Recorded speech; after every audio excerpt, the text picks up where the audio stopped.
Hey guys, welcome back to my YouTube channel and also welcome to 2024. It is a new year. I took a bit of a hiatus during December. I just needed a break. It was an emotional month, but I'm so glad to be back. And I thought it would be really fun today to do another one of my hot take videos. I know it's been a while since I've done one of these, but this topic is like at the top of my mind and I haven't been able to stop thinking about it. And it seems like other people are starting to catch drift of just how weird and dystopian, and bizarre and concerning this is. We are gonna talk about these tweens that are running up their parents' bills for super expensive skincare and makeup products. It is super bizarre, and I specifically want to focus on the girls who are 12 and under, because even around 13 I was starting to buy my first Revlon eyeliner, and I am still concerned about them, but I really want to focus on the tweens because a lot of these girls are in 5th grade, 6th grade, 7th grade, and it concerns me as a soon-to-be 30-year-old woman who wants to have babies. Have you thought about anti-aging though? Because now that you're 11, you should seriously consider using an eye cream. Where the fuck's a drunk elephant? Like, I'm about to make a smoothie. So annoying. Like, I already have like all through the Charlotte Tilbury glow ones, and now there's like nothing left for me to buy. I worry for the girls. I really, really do. There is a reason that TikTok has an age restriction, right? There's a reason that all of these platforms have an age restriction, but obviously at the end of the day, whether we like it or not, these kids are gonna find a way to get onto social media and explore. And right now, the coolest girls are the wellness girls, the skincare girls, the ones who are doing their makeup and talking about their personal life, or they're talking about their favorite products. And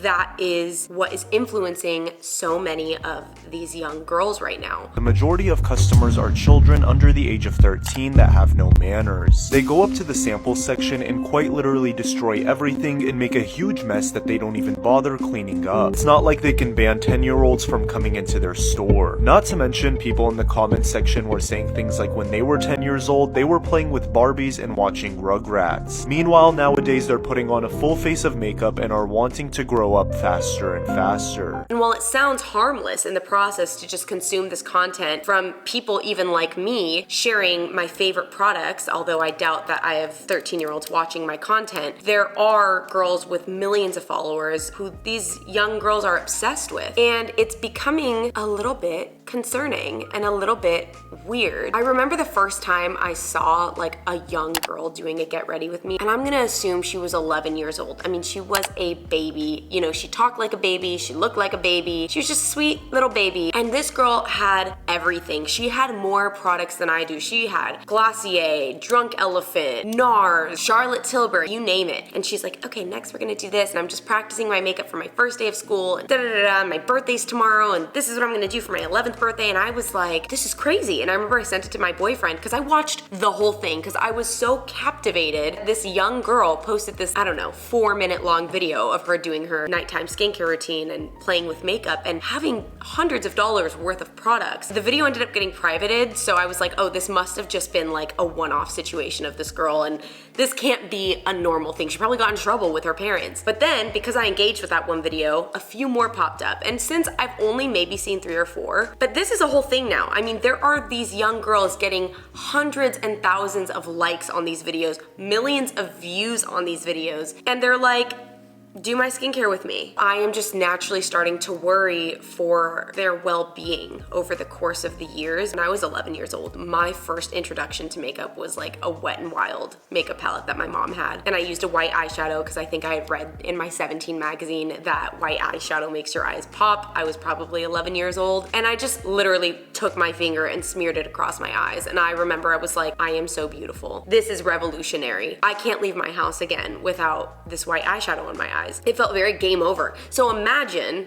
me with my little $1 eyeshadow palette versus the girl who's doing a full-blown skincare routine and a full-blown makeup routine with mascara and eyeliner and eyeshadow and contour and lip liner. That's scary. That's weird. I worry. It's one thing to play with your makeup casually or play with your mom's makeup casually and just be a little girl playing with makeup, but it's another when these are actual items that parents are buying you for Christmas or for your birthday, and it's becoming a part of your life. I think it goes back to, I don't know, 2017, 2016 when the Snapchat filter first came out with the little puppy dog, and it morphed our face and it smoothed our skin and it made our eyes look bigger. And from there, it just evolutionized into these extreme beauty filters that I have even been guilty of using on days that I'm not feeling very good in my skin. I pay attention attention to my analytics, and I know that majority of my viewers are mainly 25 to 35 years old. A lot of you guys are close to my age, so I'm like, well, whatever, you guys see me use these filters, it doesn't mean anything. But that's not an excuse for me, and it's definitely not an excuse for the girls who are specifically targeting these younger girls, because believe it or not, there are girls out there who are honing in on the fact that they've got 10 to 15-year-old girls watching them and selling them their products on the Amazon storefront, or, you know, pushing these products. And oh, it just makes me feel so sad, and it makes me feel really icky on the inside for even having played any type of part in this. And I know at this point it's just too far gone. The damage is done. Society has taken this and is gonna completely capitalize off of this entire thing, and that's just unfortunately what it is. But I worry about the immediate transition from childhood to this superficial understanding of self-worth and beauty and materialistic items. It's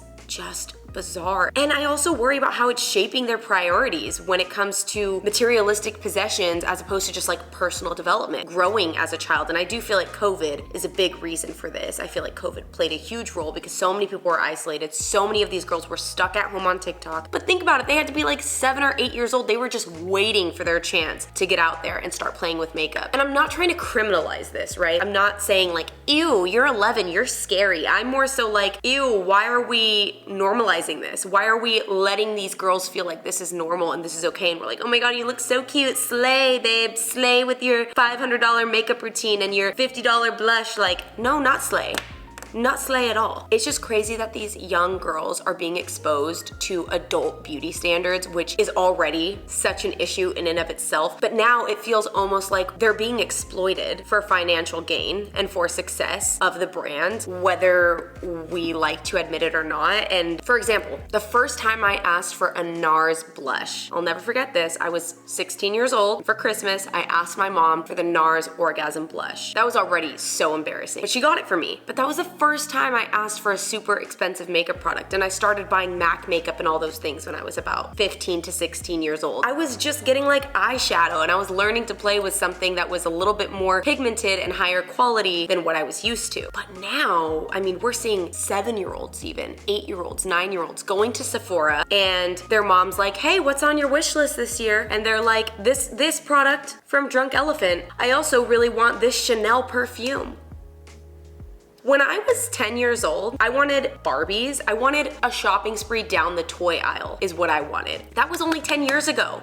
Oh wait, no it wasn't. That was 20 years ago, babe. You're not 20, you're turning 30. That was 20 years ago, but still, drastic changes. If you look at the kids from the 70s and 80s to the kids in the 90s and even the early 2000s, we were all kind of doing the same thing. We were playing with video games, we were playing on our Game Boy, we were watching Disney Channel, and playing with makeup occasionally. When we got into our mom's makeup bag, we were putting on, you know, her $3 red Revlon lipstick and a little bit of eyeshadow, and that was as far as it went. And I don't want to judge parents because obviously at the end of the day, your mom, your dad, you're gonna do what you're gonna do, and I am not here to tell you how to parent your children. I would just implore you to consider the long-lasting effects that this will have on your kid when she's 14 or 15. How is she gonna be looking at herself when she actually hits puberty? When she actually starts getting acne? When, you know, her body is changing and she's growing more hair in places that she wasn't used to? It's gonna be a very strange reality check because obviously kids are not dealing with acne when they're 7 years old. It's just not happening. Puberty is what causes this. I worry for these sweet babies, and I also just am like, why are we normalizing this? Why are we making this seem like this is just the natural way that things go? Yes, when you turn 8 years old, you do get a shopping spree at Sephora. One of the craziest things about it is that these girls are going in, and obviously they are not educated on skincare. They're not educated on the fact that they're putting legitimate chemicals on their face. So they're coming into Sephora with chemical burns because they're overusing an exfoliating toner, or they're using retinol. Like retinol.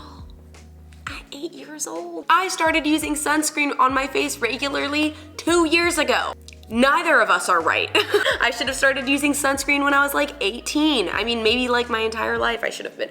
But That's neither here nor there. I'm just saying, why are we even allowing access? These products need to start saying, specifically for ages 16 and up, please advise, please advise an adult or guardian. That's the point that it's getting to. Because otherwise these kids are just like, 2% glycolic acid, la la la la la, like no big deal. I have to address these under eye bags with some retinol. Oh wait, I just fried my skin underneath my eyes. No.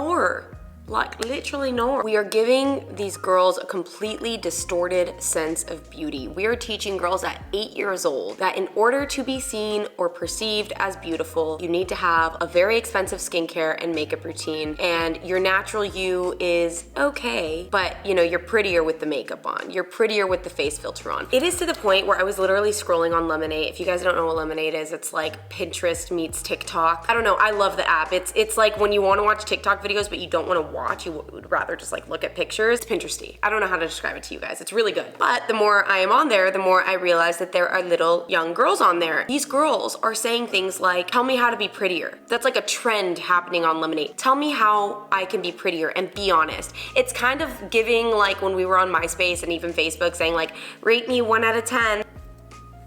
But worse, because these girls are posting, and they're babies, once again, 10, 11, 12 years old. They're like, what can I do to be prettier? I feel like I'm working on having straighter teeth, and I don't like the way I did my makeup in this picture, and I need to lose weight. No, you don't. You are a child. You're a baby, and you're not even overweight. You're just a baby. You're literally just a baby. And that's what I say about myself. I'm like, I'm just a baby. So if I'm just a baby, you're a micro baby. You're a nano baby. So no. And people are responding to them, and thankfully, I feel like some of us older girls have caught on, because I'll see the comments and it'll be like, hey, you're beautiful just the way you are. Please enjoy your youth, like enjoy this time of your life and don't focus on superficial things like if you're pretty enough or what you can be doing to be prettier. But then there are the younger girls who are like, if you eat 1,200 calories a day and, work out 6 times a week, you'll definitely start to feel prettier and skinnier, and you need to buy this drunk elephant. I keep saying drunk elephant because that's what these girls are obsessed with. I also love drunk elephant, but it's crazy. I try not to engage with those posts or like even look at them too much because I just don't want my whole feed to become that, because it's alarming and very sad and disturbing. I also then wonder why parents are allowing their young girls to make these videos, but again, I'm assuming a lot of them, 1, don't really care, or 2, just like think that it's a fun little side hobby. This might be a little bit more personal, but I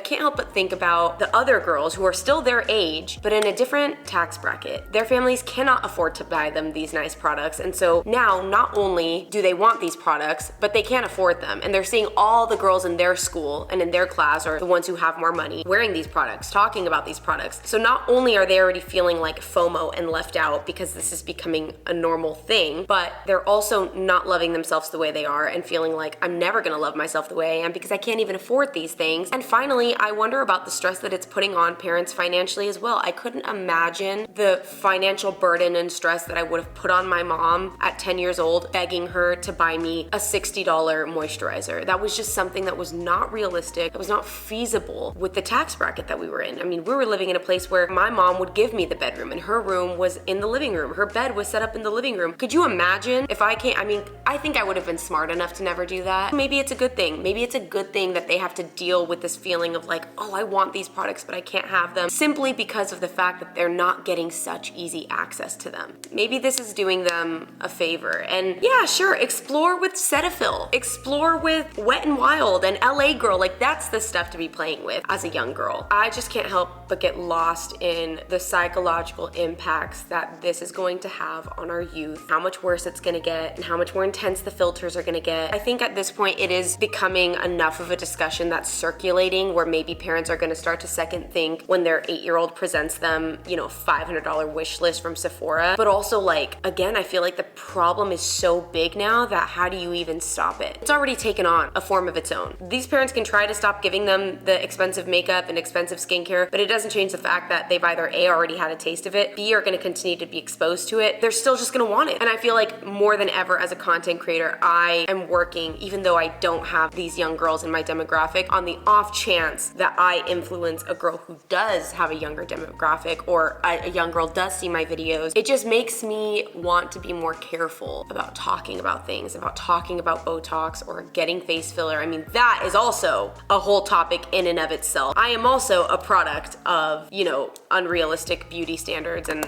I own that and I wear that, and, you know, not proud, but it is what it is. I think so many of us struggle with this. But look, I'm not gonna say that it's end times or that it's irreversible, because this can be corrected. It's just gonna take us as a community working together to really remind these girls that there is so much more than skincare, which I feel like I just keep saying. But I wrote down some things that I feel could be really effective. So parents need to be more involved with what their kids are doing online, paying attention to what they're searching, and maybe even placing some restrictions on the content that they're consuming. I know it feels wrong to tell a girl that they can't watch a Get Ready With Me, but maybe just like make sure that that's not their entire For You page, because we are obviously, as people, so influenced by what we see online. So let's like try to stick with more age appropriate topics. With monitoring their online presence, I'd also be paying attention to kind of the people that they're following. Are they only following these beauty accounts, or are they also following people who are artistic or are teaching you something new? Cute animal accounts that are also super entertaining. Comedy accounts, people promoting kindness. That's where we want to get them to. I mean, hell, make them become obsessed with book talk. Let them find some book talkers that just talk about their favorite books. I mean, I was at the library when I was a teenager, you know? Like books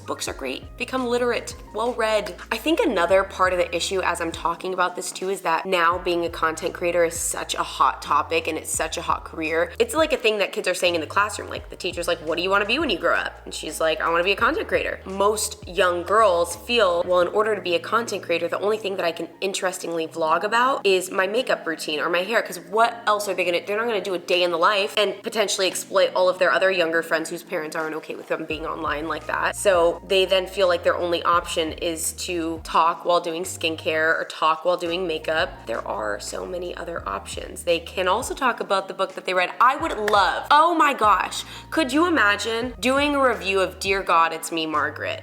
Or Are You There, God, It's Me, Margaret? Or any of the Judy Blume series, or Nancy Drew. I would love to watch a little girl say, I just finished reading Nancy Drew. Here's why I give it 4 out of 5 stars. I really liked when this happened, like, pulling at my heartstrings. That would be the cutest thing in the world. Or sharing her art. Exploring slime. Slime is so fun for kids. There's just so many other things that they could become obsessed with than this. You know, so many cool things. So many cool things. Building Legos. That's something I'm into. I also would just really encourage the beauty community and these beauty brands to really focus on adopting ethical and responsible marketing and not exploiting the fact that these kids want what they're talking about. I don't know what type of announcement they need to do or what they need to add to their packaging. Maybe they don't need to do anything at all. Maybe it really is the responsibility of the parents. I'm sure that they won't, because it probably feels really good in their pockets to see all of this money coming in. And finally, I mean, just healthy screen time, which is something we all need. There's a reason that there is an app on our phones that can, you know, make it so that you can't access the app after a certain period of time. I feel like that would be really, really great. It would help a lot of children to not be so chronically online, because the internet is going to end the world. I fully believe that. No, I don't believe it's gonna end the world. It's just gonna make things progress really quickly. It already has. I worry for the youth. I just want them to be okay. I hope that we have systems in place to prepare them for the things that we're exposing them to so young. Anyway,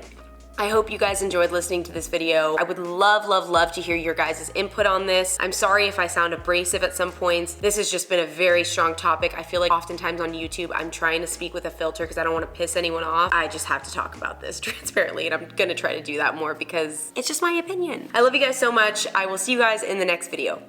Bye.